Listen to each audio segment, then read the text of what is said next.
Hello साथियों, कैसे हैं। उम्मीद करता हूं कि आप अच्छे तरीके से फर्स्ट ग्रेड की तैयारियों में जुटे हुए हैं और निश्चित रूप से बहुत ही कम समय बचा है। इस कम समय में अपने को commerce first grade paper second के जो महत्वपूर्ण क्वेश्चन है उन पे अपन लगातार चर्चा कर रहे हैं। तो आज के सेशन में भी ऑडिटिंग से रिलेटेड कुछ महत्वपूर्ण क्वेश्चन जो आपके एग्जाम में आ सकते हैं उन पे अपन आज के सेशन में बात करेंगे। इसलिए जो भी साथी हमारे साथ पहली बार जुड़े हैं वो एक बार चैनल को सब्सक्राइब कर ले, साथ में सेशन को शेयर कर दे ताकि इस तरीके की जो इंफॉर्मेटिव सेशन है वो आपको इस ऑनलाइन प्लेटफॉर्म पर हमेशा उपलब्ध रहे। ठीक है साथियों, आज के सेशन का आगाज करेंगे कुछ महत्वपूर्ण ऑब्जेक्टिव क्वेश्चनों के साथ। और अब आपके पास मात्र और मात्र 8 से 10 दिन का समय बचा है, तो इसमें अपने को फास्टली रिवीजन है वो करना है। फटाफट जो रिवीजन अपन कर सकते हैं उसको अपने को करने का प्रयास करना है ताकि हमारे मन में एक इस तरीके का कॉन्फिडेंस है वो डेवलप हो कि हमने पाठ्यक्रम का रिवीजन भी कर लिया। तो ये सारी चीज है वो आपको एग्जाम से पहले, जब आप एग्जाम हॉल में जाते हो उससे पहले कंप्लीटली तैयार होके जाना है ताकि आपका कोई भी क्वेश्चन है वो गलत नहीं। ठीक है साथियों, तो आज के सेशन को स्टार्ट कर रहे हैं कुछ महत्वपूर्ण क्वेश्चनों के साथ जो आपके एग्जाम के लिए एक मील का पत्थर है वो साबित होंगे। देखो, आज का क्वेश्चन है कि किसी संस्था के हिसाब किताब की संपूर्ण जांच किस अंकेक्षण के अंतर्गत की जाती है। बताओ। देखिए, निरंतर अंकेक्षण, निष्पत्ति अंकेक्षण, पूर्ण अंकेक्षण या अंतरिम अंकेक्षण। बताओ। देखिए, कौन से की होगी जिसमें हिसाब किताब की संपूर्ण, नाम आ गया ना संपूर्ण, तो संपूर्ण के साथ जोड़ दो, तो हमने जोड़ दिया पूर्ण के साथ, तो इसका आंसर क्या हो जाएगा? सी इसका आंसर हो जाएगा, है ना। किसी संस्था के हिसाब किताब की जो संपूर्ण जांच की जाती है वो आपके पूर्ण अंकेक्षण के दौरान की जाती है। ठीक है, तो इसका आंसर क्या हो जाएगा? पूर्ण अंकेक्षण। ओके, बढ़े आगे। अगला क्वेश्चन, फटाफट आपको ऑप्शन देख के ए बी सी डी है वो कमेंट में लिख के बताना है कि भाई इसका आंसर ये होगा। ठीक है, अगला क्वेश्चन, किसी संस्थान के लेखों के किसी एक भाग की जांच किसी अंकेक्षण के अंतर्गत की जाती है, तो वो कौन सा अंकेक्षण होगा? निष्पत्ति अंकेक्षण, निपुणता अंकेक्षण, निपुणता अंकेक्षण, प्रबंध अंकेक्षण या आंशिक अंकेक्षण। बता। देखिए, एक विशेष पर्टिकुलर भाग की, यानी जो खूब आपका व्यापार का खूब सारा हिस्सा है उसमें संपूर्ण की जांच न करके एक पर्टिकुलर भाग की जांच की जाती है, वो कौन सा अंकेक्षण होता है? तो वो होता है आपका कौन सा? प्रबंध अंकेक्षण। कौन सा अंकेक्षण होता है? प्रबंध अंकेक्षण, मैनेजमेंट ऑडिट। कौन सा होता है? प्रबंध अंकेक्षण, मैनेजमेंट ऑडिट, जो एक विशेष भाग का अंकेक्षण करता है। ठीक है, ओके, बढ़े आगे। अगला क्वेश्चन,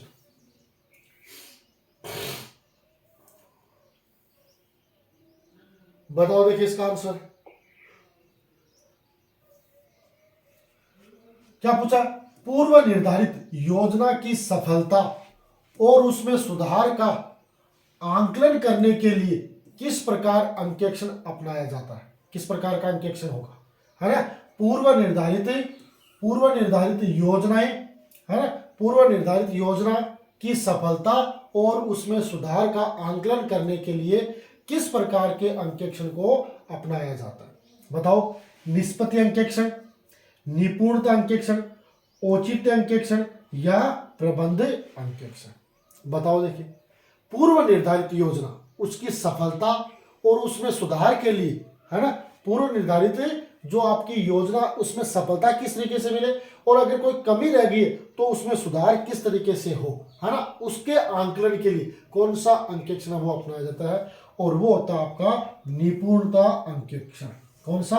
इफिशिएंसी, इफिशिएंसी ऑडिट, निपुणता अंकेक्षण, जो पूर्व निर्धारित योजना की सफलता और उसमें सुधार के आंकलन के लिए काम में करता है, तो वो होगा आपका निपुणता अंकेक्षण, इफिशिएंसी ऑडिट।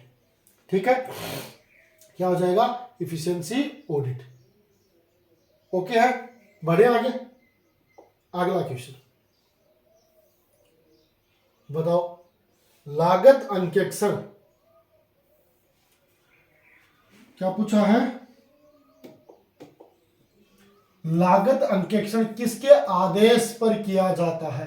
केंद्र सरकार के आदेश पर, राष्ट्रपति के, न्यायालय के, नियंत्रण और महालेखा परीक्षक। बताओ देखिए, तो लागत अंकेक्षण वो किसके आदेश पर?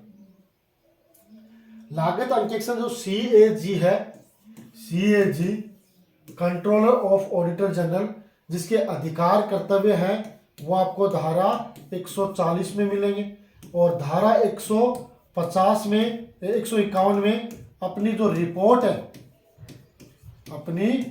रिपोर्ट है वो राष्ट्रपति को सौंपता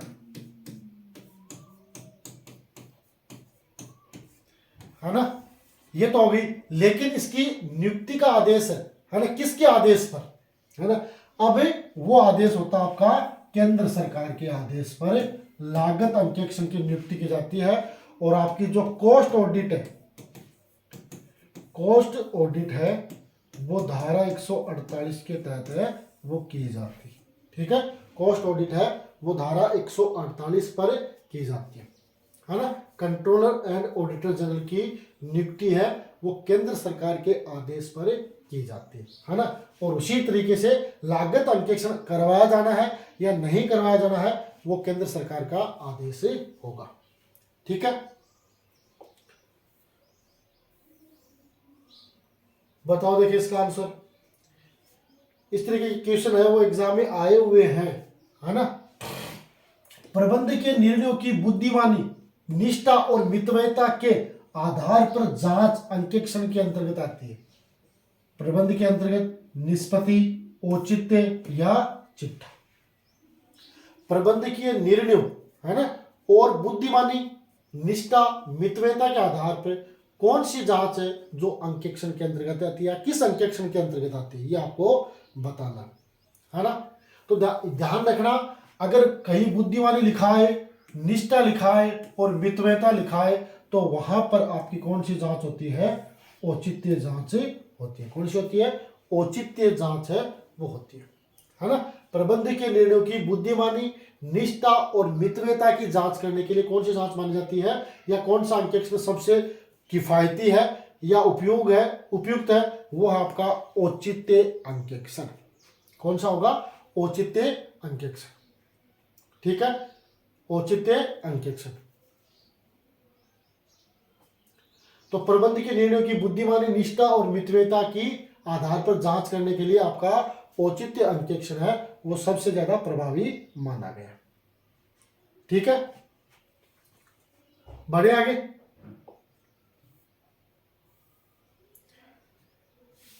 बताओ देखिए इसका आंसर क्या है?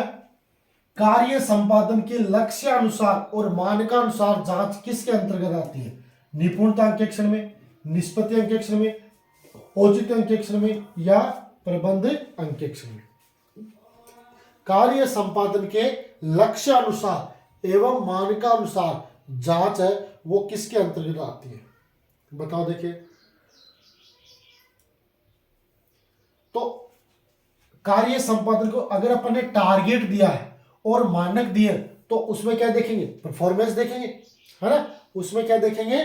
परफॉर्मेंस, है ना। तो कार्य संपादन लक्ष्य अनुसार और मानकानुसार जो होता है वो आपका होता है निष्पत्ति अंकेक्षण। क्या होता है? निष्पत्ति अंकेक्षण, है ना। तो कार्य संपादन के लक्ष्यानुसार और मानकानुसार जो जांच होती है वो आपकी होती है निष्पत्ति अंकेक्षण में। ठीक है, बढ़िया आगे।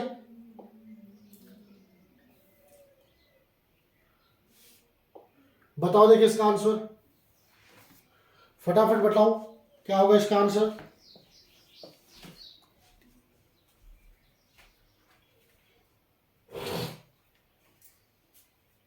निष्पत्ति अंकेक्षण के विस्तार के अंतर्गत आता है ना। निष्पत्ति अंकेक्षण के विस्तार के अंतर्गत आता है। कौन सा आता है? निष्पत्ति अंकेक्षण के विस्तार के अंतर्गत आता है। कौन सा?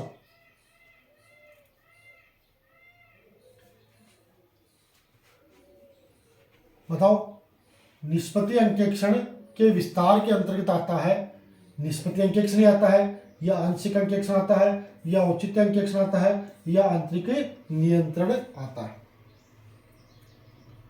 तो निष्पत्ति अंकेक्षण के विस्तार की अगर बात होती है तो वहां पर आता है आपका औचित्य अंकेक्षण।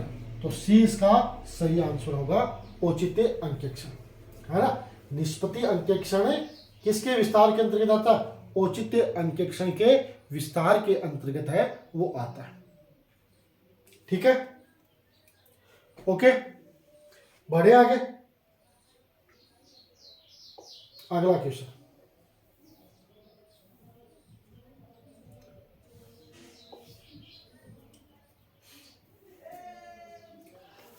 अंतरिम अंकेक्षण अंकेक्षणों के मध्य किया जाता है। अंतरिम अंकेक्षण अंतिम अंकेक्षण अंकेक्षणों के मध्य किया जाता है। निष्पत्ति अंकेक्षण हो गए, आंशिक अंकेक्षणों के, औचित्य अंकेक्षणों के, या अंतिम अंकेक्षणों के। किनके मध्य होगा? अंतरिम अंकेक्षण है ना। अंतिम अंकेक्षण कौन से अंकेक्षणों के मध्य किया जाता है? अंतरिम अंकेक्षण है वो कौन से अंकेक्षणों के मध्य किया जाता है? तो अंतरिम कब होता है? अंतरिम होता है वर्ष के बीच में, है ना। अंतरिम अंकेक्षण कब होता है? समयांतर, यानी निश्चित और अनिश्चित का जो समय का अंतर होता है उसके दौरान आपका अंतरिम अंकेक्षण किया जाता है ना। तो वो किसके मध्य होगा? आपके अंतिम अंकेक्षण के मध्य होगा, है ना। क्या होगा? अंतिम अंकेक्षण के मध्य होगा, क्योंकि अंतिम अंकेक्षण कब होता है? वो भाई साल के अंत में होता है, और अंतरिम अंकेक्षण वो वर्ष के मध्य में होता है। तो अंतरिम अंकेक्षण वो अंतिम अंकेक्षणों के मध्य है, वो किया जाएगा। दो अंतिम अंकेक्षण कि भाई एक वित्तीय वर्ष की समाप्ति पे हो रहा है, फिर अगला अंकेक्षण है वो फिर वित्तीय वर्ष की समाप्ति पर होगा। तो उनके बीच में कौन सा होगा? उनके बीच में होगा आपका अंतरिम अंकेक्षण। ठीक है, बढ़े आगे।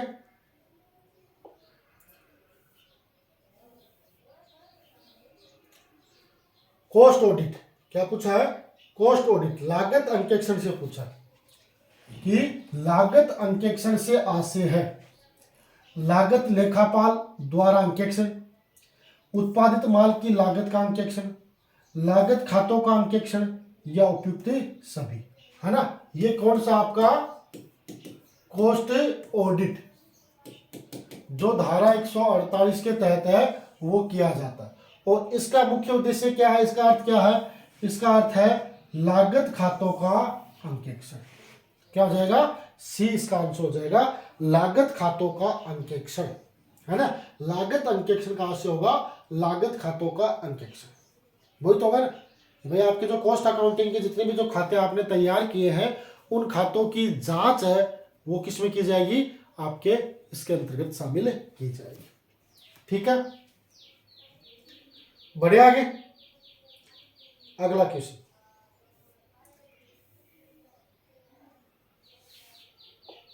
बताओ, देखिए इसका आंसर।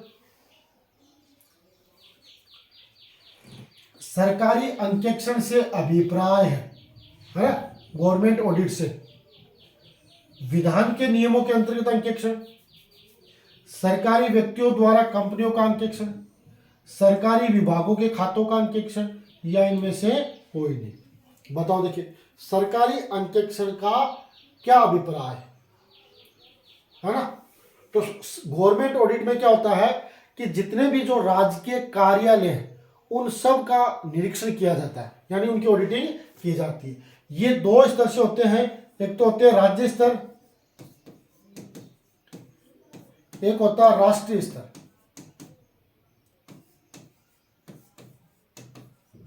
राज्य स्तर पर जो ऑडिटिंग का काम करता है वो एजी करता है ना। राष्ट्रीय स्तर पर सीएजी करता है ना। ये अपनी रिपोर्ट है,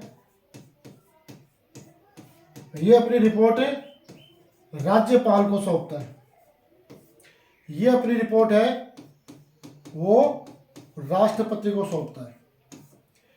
इसकी नियुक्ति है वो राज्य सरकार के आदेश पर की जाती है, इसकी नियुक्ति है वो केंद्र सरकार के आदेश पर की जाती है। इनके द्वारा जितने भी जो सरकारी विभाग है, सरकारी विभाग है उनका क्या किया जाता है, उनका अंकेक्षण किया जाता है, उनका ऑडिटिंग की जाती है।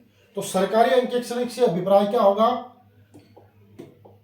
सरकारी अंकेक्षण से अभिप्राय सरकारी विभाग के खातों का अंकेक्षण। तो इसलिए इसका सी इसका आंसर हो जाएगा। क्या हो जाएगा, सरकारी अंकेक्षण से अभिप्राय है सरकारी विभाग के खातों का अंकेक्षण। सी इसका सही आंसर है। ठीक है, ये बात होगी कि ये अपनी रिपोर्ट है वो धारा 151 के तहत राष्ट्रपति को सौंपता है। राष्ट्रपति, ये रिपोर्ट है संसद के दोनों सदनों में पेश की जाती है और उस पर चर्चा की जाती है। ठीक है, अगला क्वेश्चन,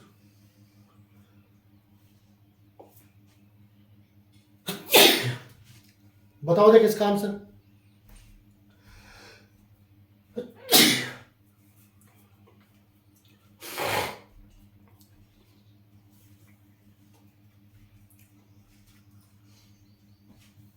बताओ क्या है, प्रबंधकीय वर्ग के विविध क्रियाकलापों की जांच किस अंकेक्षण के अंतर्गत आती है।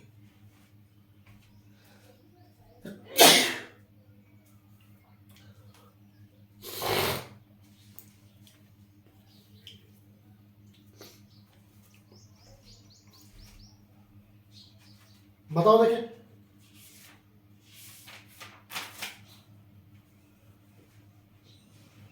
प्रबंध अंकेक्षण, निष्पत्ति अंकेक्षण, निपुणता अंकेक्षण, औचित्य अंकेक्षण।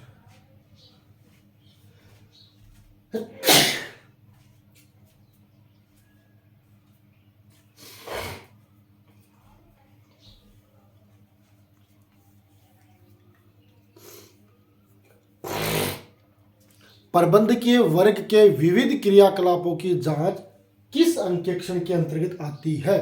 प्रबंध अंकेक्षण, निष्पत्ति अंकेक्षण, निपुणता अंकेक्षण या औचित्य अंकेक्षण।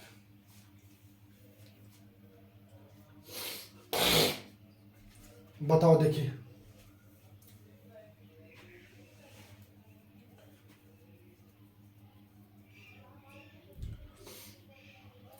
तो नाम जब आ गया प्रबंधकीय वर्ग, है ना, प्रबंधकीय वर्ग की जांच के लिए, उनके क्रियाकलापों की जांच के लिए कौन सी आएगी भाई, प्रबंध अंकेक्षण ही होगा, मैनेजमेंट ऑडिट ही होगा। तो ए इसका सही आंसर हो जाएगा। ठीक है, प्रबंधकीय वर्ग के विविध क्रियाकलापों की जांच किस अंकेक्षण के अंतर्गत आती है, प्रबंध अंकेक्षण के अंतर्गत आती है। ठीक है, प्रबंध अंकेक्षण के अंतर्गत आती है। ओके, बढ़े आगे, अगला क्वेश्चन,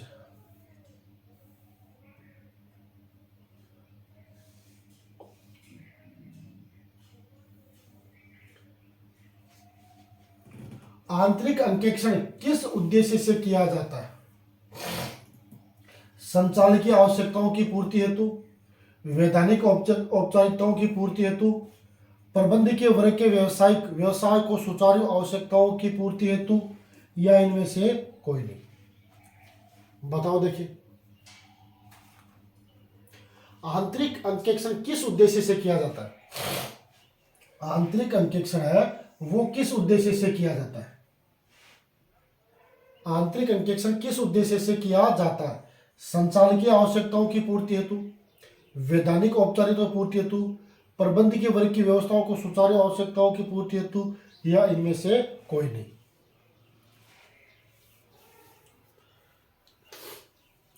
तो सीधी सी बात है, आंतरिक अंकेक्षण है ना, इंटरनल ऑडिट है ना, ये क्यों किया जाता है, ये कंपनी के कर्मचारियों की जांच के लिए।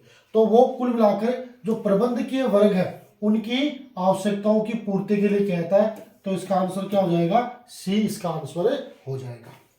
ठीक है, आंतरिक अंकेक्षण वो किस उद्देश्य से किया जाता है, प्रबंधकीय वर्ग की व्यवसाय की सुचारू आवश्यकताओं की पूर्ति के लिए आपका इंटरनल ऑडिट है वो किया जाता है। ठीक है, बढ़े आगे, अगला क्वेश्चन, बताओ देखिए इसका आंसर। चालू अंकेक्षण यानी करंट ऑडिट की हानियों से बचने का उपाय नहीं है ना। करंट ऑडिट की हानियों से बचने का उपाय नहीं पूछा, नहीं है। विशेष जोड़ों व वाक्यों को डायरी में नोट करना, महत्वपूर्ण स्पष्टीकरणों को नोट करना, व्यक्तिगत खातों को वर्ष के मध्य में जांच करना या व्यक्तिगत खातों की वर्ष के अंत में जांच करना। चालू अंकेक्षण है ना, चालू अंकेक्षण की हानियों से बचने का उपाय नहीं है। बताओ देखो।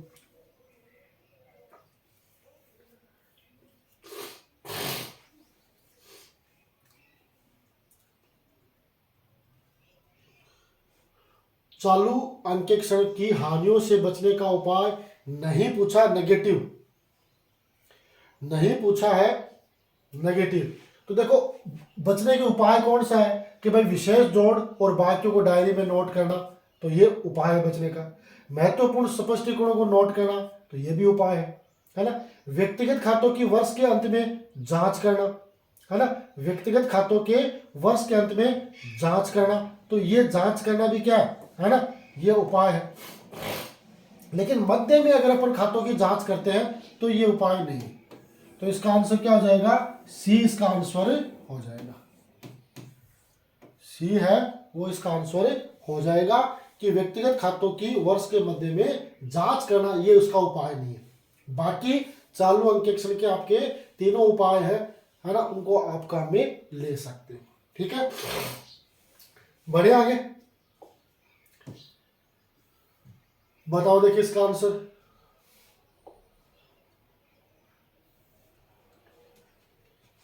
सामयिक अंकेक्षण की उपयोगिता तब नहीं होती जब, सामयिक अंकेक्षण की उपयोगिता तब नहीं होती जब आंतरिक निरीक्षण संतोषजनक हो, संस्थाएं बड़ी हो, अंतरिम खाते नए बनाए जाते हो, जब स्वामी स्वयं लेखापाल का कार्य करे, है ना।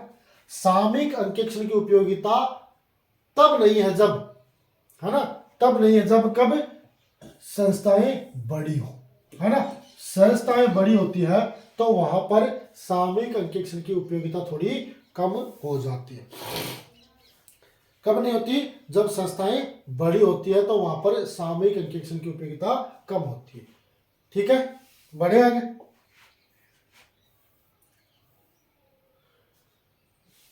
बताओ देखिए इसका आंसर। औचित्य अंकेक्षण, औचित्य अंकेक्षण के अंतर्गत अंकेक्षक जांच करता है किसकी, वे आवश्यकता से अधिक तो नहीं है, प्रबंधक ने एक आम व्यक्ति की भांति वे का निर्माण किया है, वे व्यवसाय के लिए आवश्यक था या उपयुक्त सभी। औचित्य अंकेक्षण है ना, औचित्य अंकेक्षण के अंतर्गत अंकेक्षक जांच करता है ना। तो इसमें सारे की ही जांच करेगा कि भाई वे आवश्यकता से अधिक तो नहीं है ना, प्रबंधक ने कोई खर्चा वो आम व्यक्ति की भांति तो नहीं किया ना, व्यवसाय के लिए आवश्यक तो था ना, तो इसलिए इसका आंसर क्या हो जाएगा, उपयुक्त सभी, डी इसका आंसर हो जाएगा। औचित्य अंकेक्षण के अंतर्गत जो ऑडिटर है वो इन पॉइंटों की जांच करेगा। ठीक है, बढ़े आगे। अगला क्वेश्चन बताओ देखिए। एक बैंक के लिए कौन सी अंकेक्षण प्रणाली उपयुक्त है। बैंक के लिए निष्पत्ति अंकेक्षण, अंतिम अंकेक्षण, अंतरिम अंकेक्षण या चालू अंकेक्षण। बैंक के लिए पूछा है, विशेष रूप से बैंक के लिए पूछा है, तो बैंक के लिए कौन सा होगा, है ना, क्योंकि ये निष्पत्ति है, ये तो परफॉर्मेंस, प्रबंधकों की परफॉर्मेंस जानने के लिए कहता है। अंतिम अंकेक्षण है वो वित्तीय वर्ष की समाप्ति के बाद किया जाता है ना, खाते, अंतिम खाते तैयार होने के बाद किया जाता है, वो अंतिम अंकेक्षण। अंतरिम अंकेक्षण होता है जो निश्चित और अनिश्चित समय अंतरों के मध्य किया जाता है, या तो जब लाभांश घोषणा करनी हो या व्यापार की वस्तुस्थिति जानने के लिए वर्ष के मध्य में किया जाता है। और चालू अंकेक्षण क्या होता है, ये वर्ष पर्यंत चलता रहता है, यानी विस्तृत और गहन जांच करने के लिए कौन सा अंकेक्षण होता है, करंट अंकेक्षण, चालू अंकेक्षण होता है। तो बैंक के लिए भी सबसे सुटेबल आपका यही होता है ना। बैंक के लिए भी सबसे सुटेबल यही होता है, क्योंकि बैंक में बहुत सारे ऐसे अकाउंट खाते होते हैं जिनकी जांच है वो की जाती है। तो अगर कंटिन्यू ये काम चलता रहेगा तो जब आपका अंतिम अंकेक्षण होगा तो उस समय आपको समय भी कम लगेगा और वहां पर अनावश्यक जो लेबर है वो भी एक्सपेंसिव नहीं होगी। तो इसलिए बैंकों के लिए चालू अंकेक्षण है वो सबसे परफेक्ट है, वो माना गया। ठीक है, बढ़े आगे।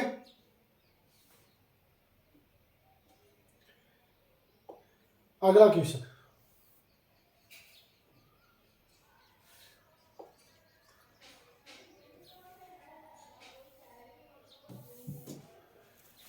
बताओ चालू अंकेक्षण का लाभ नहीं है, नहीं नहीं नहीं, है ना।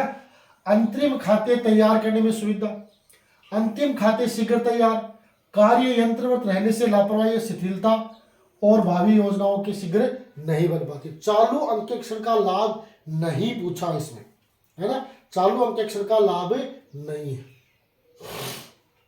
तो देखो अंतिम खाते तैयार करने में सुविधा, तो ये तो लाभ ही होगा कि भाई अगर अंतिम खाते तैयार करने में सुविधा मिलती है तो बड़ी बात है। अंतिम खाते वो शीघ्र तैयार होते हैं करंट अंकेक्षण से, भावी योजनाएं शीघ्र बन जाती है ना।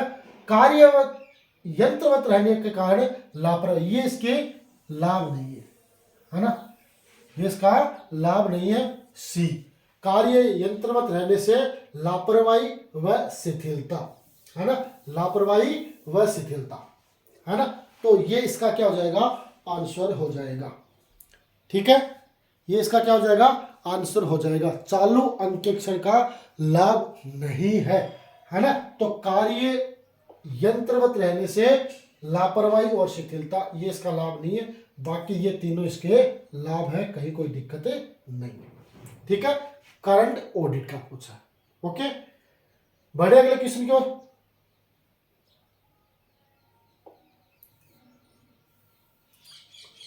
तो ये हानि पूछ ली आपसे, अभी आपसे क्या पूछा था, चालू अंकेक्षण का लाभ नहीं है, हानि पूछी थी। अब फिर हानि पूछ रहा है कि चालू अंकेक्षण की हानि है अशुद्धि व गबन शीघ्र पकड़ में, खर्चीली, उचित सलाह समय समय पर देना संभव, इनमें से कोई नहीं, है ना। चालू अंकेक्षण की हानि है, सबसे बड़ी हानि है कि चालू अंकेक्षण क्या है, बहुत ज्यादा खर्चीला। क्या है, बहुत ज्यादा खर्चीला। चालू अंकेक्षण क्या है, बहुत ज्यादा खर्चीला, क्योंकि ये वर्ष पर्यंत चलता रहेगा और वर्ष पर्यंत चलेगा तो इस पर खर्चा खूब होगा। वर्ष पर्यंत की जो तनख्वाह है, सैलरी है, वो पेमेंट करनी पड़ेगी। ठीक है, तो इसलिए आपका जो करंट ऑडिट है वो खर्चीला है, इसलिए इसके हानि। बाकी ये तो इसका लाभ, उचित सलाह समय पर देना है, अशुद्धि और गबन वो शीघ्र में पकड़ानी है, तो ये इसके दोनों लाभ हो जाएंगे, लेकिन ये इसकी हानि। तो बताओ आज का सेशन कैसा लगा, और अगर अच्छा लगा तो जरूर सेशन को लाइक कर लें और चैनल को सब्सक्राइब कर लें। साथ में अपने व्हाट्सएप ग्रुप है, फेसबुक ग्रुप है, उन पे सेशन को शेयर भी कर दें, ताकि कॉमर्स से रिलेटेड कोई भी विद्यार्थी वो निराश ना हो, क्योंकि कॉमर्स को वैसे ही एक उपेक्षित सब्जेक्ट है, वो समझा जाता है। बहुत ही कम विद्यार्थी इसको चूज करते हैं, लेकिन जो चूज करते हैं और पूरे मनोयोग से काम करते हैं तो उनको सफलता वो जरूर मिलती है। तो जरूर आप प्रयास करें, खूब सारी पोस्ट है, निश्चित रूप से कंपटीशन कम है ना। कुछ ऐसे विद्यार्थी भी हैं जो भाई दुर्भाग्य से, क्योंकि एग्ज़ाम है अगर इसी डेट को होती है तो जो IPL में एग्ज़ाम में है, चाहे वो PG में है चाहे B.Ed में है, तो उन विद्यार्थियों के लिए हाथ में निराशा ही आएगी। तो एक मौका है, जो साथी तैयारी कर रहे हैं वो तो अपना सिलेक्शन निश्चित करवाएं। इसी आशा विश्वास के साथ आज के सेशन में इतना ही, मिलेंगे अगले सेशन में, तब तक के लिए गुड बाय।